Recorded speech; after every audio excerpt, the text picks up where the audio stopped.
Rebecca. I'm going to be talking a little bit about water polo, which is a sport, as you probably know. So, what is water polo? Water polo is a sport that you play in a pool, and so on each side of the pool is a net or a goal, kind of looks like a soccer goal floating on the water, and there's 7 players on each team, and the goal of of water polo is to try and get the ball in the goal at the opposite end of the pool.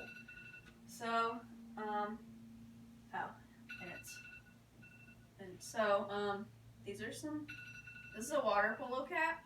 So there's a number on the side so you know which player is which. There's also the name of the team on the front. And there's different colored caps so that you know which team is which. So there's dark and then there's usually light. Sometimes there's black. This one's navy blue. This is a water polo ball. This one is size 4, which is a women's water polo ball. But guys' water polo balls or men's water polo balls are usually size 5. And then there's smaller ones for children.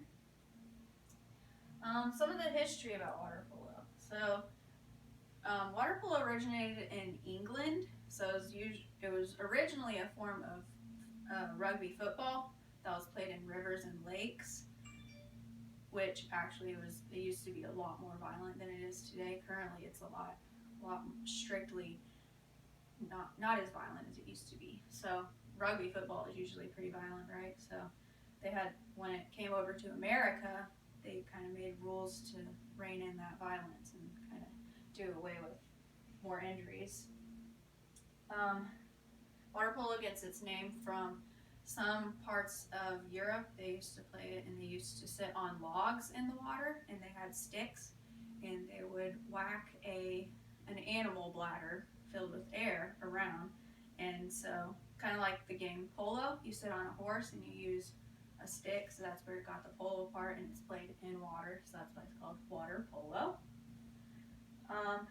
It entered the Olympics around the mid-19th century, so around the 1850s is when it entered the Olympics.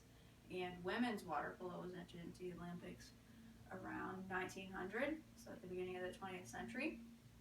And Hungary really excelled in the Olympics. They've won several gold medals, so that's probably been one of the countries that's excelled the most in the Olympics for water polo. Water polo is now played worldwide, and it's spreading in America. It's definitely a growing sport in America. Originally, it was really played in California a lot more, but now it's coming down to these southern states like Texas and Louisiana.